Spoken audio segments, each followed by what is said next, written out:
Hi guys, welcome back to my channel. Today I am giving you my top 10 picks for my favorite books of the 20th century. So I'm going to try to keep it in order of publication, so that way it's a little bit easier to keep track. I came up with the idea for this video because I kept seeing these things like the New York Times list of best books of all time.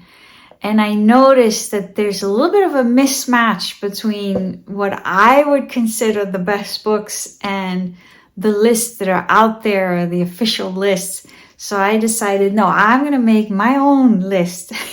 So we start off with Summer by Edith Wharton. This, let me check my list here. This was published in 1917. So it's the first one on the list. Edith Wharton is one of my favorite authors. She has a lot of books actually that are from a male perspective, but this specific one is from a female perspective. This takes place in Massachusetts in the summer, so it might be a good book to pick up this summer. It's the story of this young girl who is about to meet her first love. She has an interesting backstory because there's a contrast in the book between the town that they live in and then the mountain. There are very poor people that live on that mountain, and it turns out she was actually born there, but the mother couldn't afford to keep her, and she ended up adopted by a family in town. So there's this running theme throughout the book of the contrast between wealth and poverty and between the town and the mountain. Whenever there's a mention of what's going on the mountain, it's a little bit shrouded in mystery, and there's a feeling of almost a witchy feeling about it, which I really enjoyed. This book had everything that I like in a book. It had beautiful descriptions of nature. It had amazing prose that feels like poetry. It has the dramatic tension that builds up. It has a lot of contrast between hope and despair, the idealism of youth versus the harsh realities of practical decision making for your life. This is a book that I would highly recommend. And if you've read Ethan Frome or The Age of Innocence and you like those books, then I think you will like this one even more.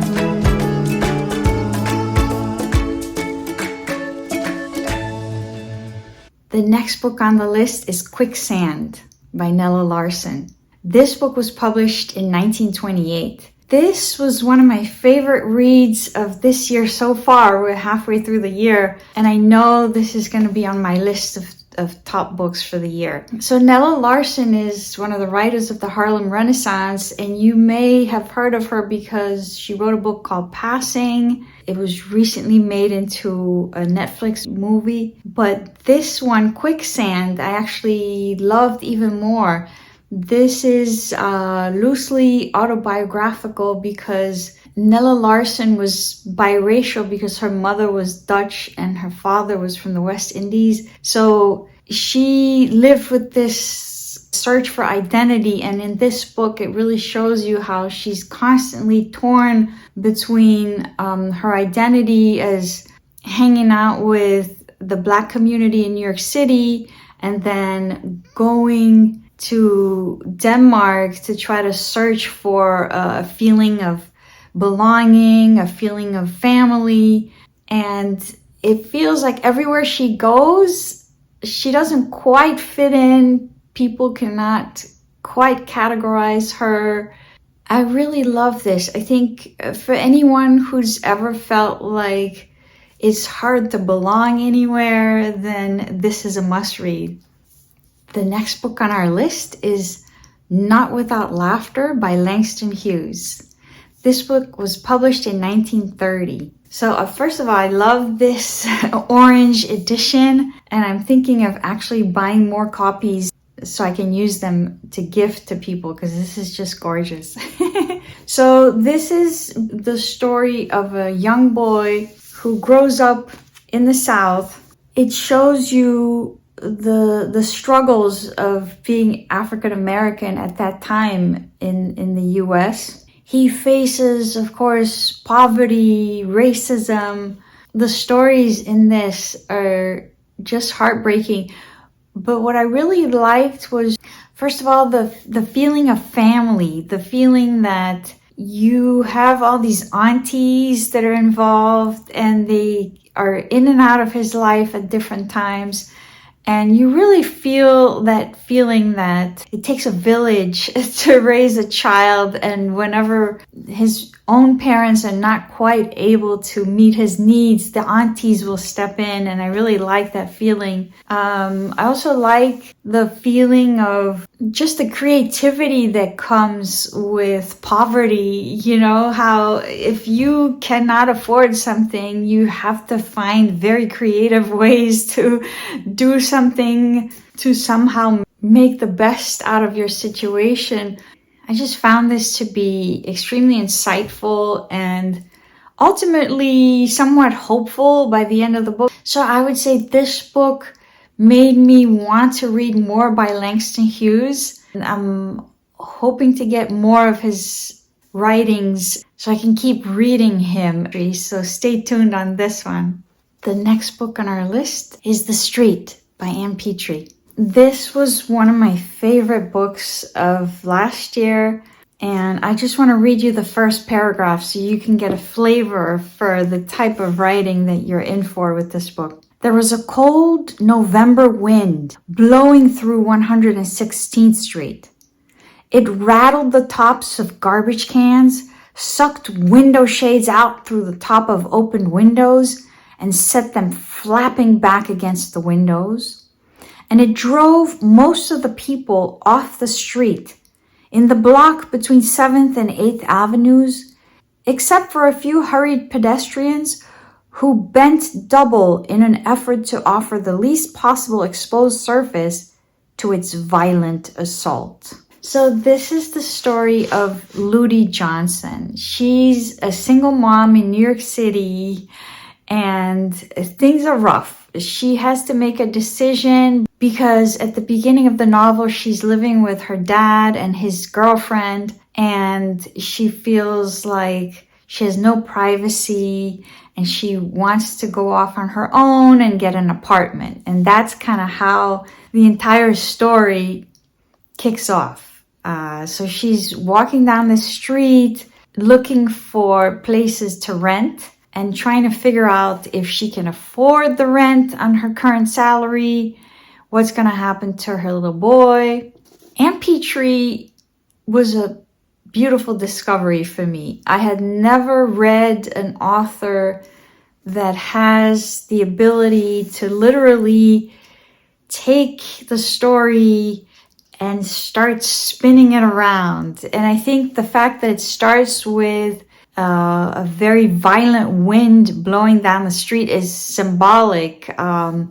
The way that destiny will unfold and the way that the story just spirals out of control is just absolutely brilliant. She has structured the story in such a way that you're left on a cliffhanger at the end of every chapter. So this book is definitely a page turner, and it makes you feel that amazing feeling that I love when I read, which is the feeling of time travel. The feeling that, okay, you did not get to experience New York City in 1944, but somehow through reading, you get a chance to experience it anyway. And so I really felt for this character. She faces so many challenges, and there's no easy answers in this book. Poverty is exposed for just how dangerous it is, because it's like a domino effect. You're not able to afford certain things, and then as a result, other things start to happen. You really see the cause and effect brilliantly analyzed in this book. So I highly recommend this one, The Street by Ann Petry. I've actually bought 2 of her other books. I bought Country Place and The Narrows. So stay tuned on Ann Petry. I will have more to share very soon. The next book on our list is East of Eden by John Steinbeck. This book was published in 1952. I've read quite a few Steinbeck books, but so far this is my favorite. Now, granted, I haven't read The Winter of Our Discontent, which is supposed to be really good as well. I did read The Grapes of Wrath, and I thought that one was just the sadness element in that one was a little bit too much for me. But East of Eden is the story of multiple families, and then after a while you see the stories start to interconnect. So we know from some of his other books that Steinbeck is a great storyteller, that he likes to describe nature in California, etc. But I think in this book he really takes it to the next level because it's a pretty long book, so he really has time to develop the characters from the ground up. In true Steinbeck fashion, he'll pause and have these philosophical ponderings about what is the nature of evil, and then start getting into the story. It's supposed to have a parallel with the Bible, with Cain and Abel in the Bible, because there are two brothers and then the next generation has another two brothers. So there's sort of this brotherly conflict theme throughout.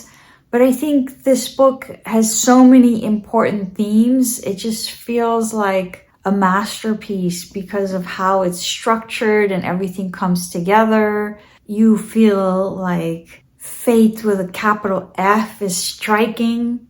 I think this is a great book for anyone who wants to get into the classics. It's a great book if you want quality prose. I think it would also be a great book for book clubs, so people can kind of discuss who they're rooting for and who their favorite characters were in the book, etc.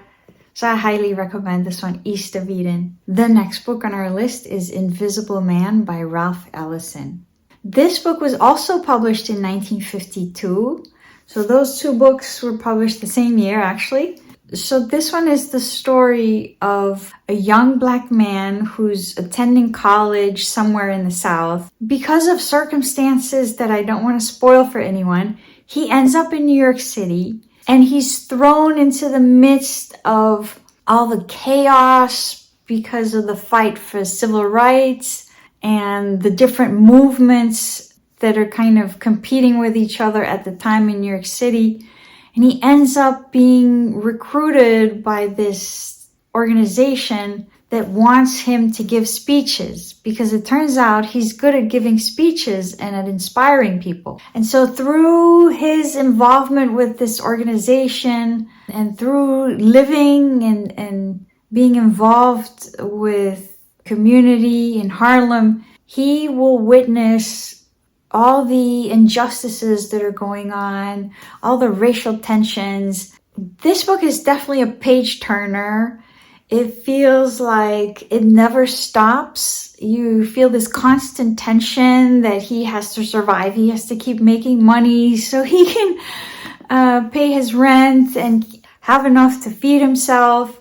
He's completely alone. There's a strange feeling in this book, which is that even though he's constantly surrounded by people, I feel like nobody has his best interests at heart. And his heart breaks for the people in the community that are suffering, but at the same time, it feels like he's isolated. What I also liked about this book is it shows you all the complexities of this young man's experience. You can tell the author is one of the great thinkers of the 20th century.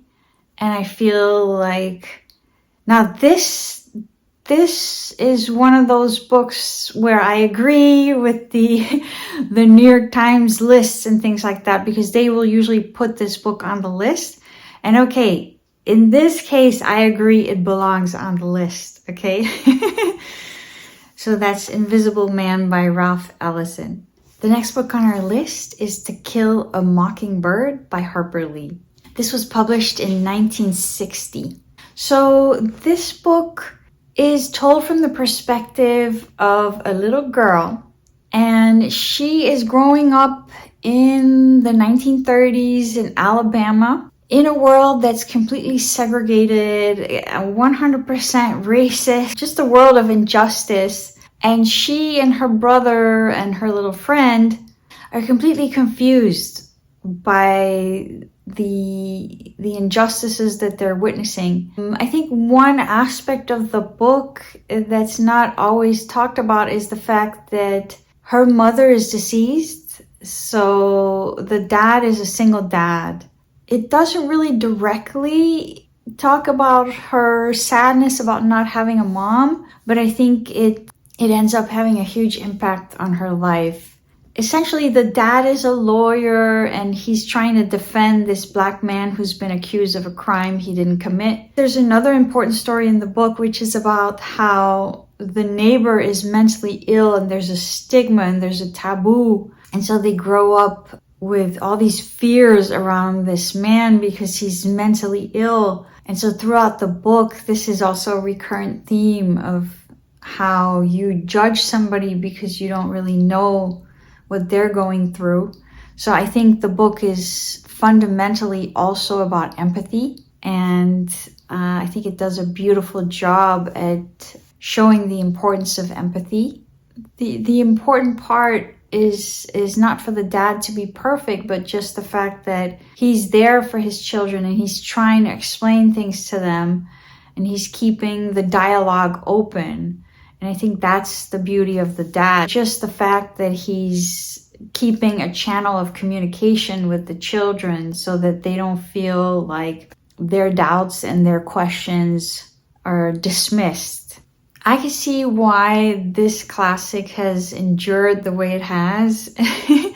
And so this is another one of those that usually makes the list of classics of the 20th century that I actually agree with. The next book on our list is Small Things Like These by Claire Keegan. This one was published in 1985. It takes place in Ireland, and it's about this man who's a coal merchant. So people are cold, it's wintertime, Christmas is around the corner, and he's trying to pack up some coal and distribute it to the different people in the village. And he stumbles across something shady that's going on at the local church, and then it just unravels from there. This is a very short book, but I felt like this book was almost like a sensory experience. You have the snow and you feel cold as you're reading the book, and she's describing that people are shivering and they're trying to stay warm. People are drinking hot chocolate. So this is an excellent read right around Christmas time. And I think this book is an example of Claire Keegan's writing, which is that she can say a lot with just a few words. She distills the essence of what she's trying to say to just that punchline. I think her prose is remarkable. So she's definitely one of those writers that are on my list. If she publishes anything, I will get it and I will read it. So this is Small Things Like These by Claire Keegan. Now this next book was also published in 1985. This is Annie John by Jamaica Kincaid. I've read several books by her, but I have to say this is definitely my favorite. And this is about Annie, a little girl who grows up in Antigua. And I've talked about this book in multiple other videos because it's one of my favorites of all time. It's basically this heartbreaking story where as she gets closer to puberty, her mom starts distancing herself from her. And so she has to figure out how she feels about this and how to survive this heartbreak. And the thing that makes this book special is just the writing style is so unique. She has these amazing metaphors that are really, really close to magical realism. Each chapter is like a little vignette from her childhood. And it's so well done. It feels like this book should be studied in schools across the US. If I were a teacher, this is the book I would assign for sure. The last book on the list, and I'm sorry, this is a little bit out of order. I kind of messed up, sorry. This was published in 1969. This is I Know Why the Caged Bird Sings by Maya Angelou. And I actually have an entire video where I talk about some of the themes in this book. But this book is the first of a series of autobiographical writings by Maya Angelou. This talks about how she grew up with her grandmother in Arkansas.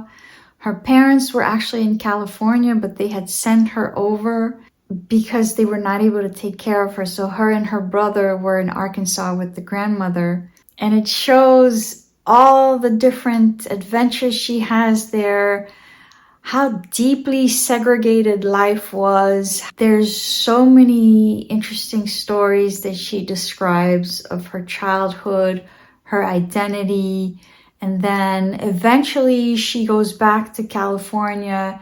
And this is a story of so many different things between poverty, racism, coming of age, trauma, trying to connect with your parents when your parents have their own drama going on in their lives and they're not able to do proper parenting. There's so many beautiful moments in this book. I think one of the moments that really broke my heart was when it was Christmas and they were living in Arkansas and the brother wrapped a book and gave it to her as a gift. And it was just like, oh my God. There's also a moment where she ends up being homeless. So it shows you a behind the scenes look at what a group of children and teens can do when they don't have parents to take care of them and they have to form a community and just organize themselves and help each other out. This book really blew me away. I don't think I've ever read anything quite like this. Now, I also just want to quickly mention that these t-shirts that I wear during my video filming are actually available. You can click on the link in the description. The initial goal with these t-shirts was to match the book covers to the t-shirt. So this is the one I made this one because of this book because of the orange, actually. I chose a website called T-Mail because they do plastic-free packaging, and that was important to me. They ship out of the UK, so if you're in the UK, you'll probably get your package faster, okay? Okay, you guys, if you have any 20th century favorites, please put them in the comments. Till next time, happy reading!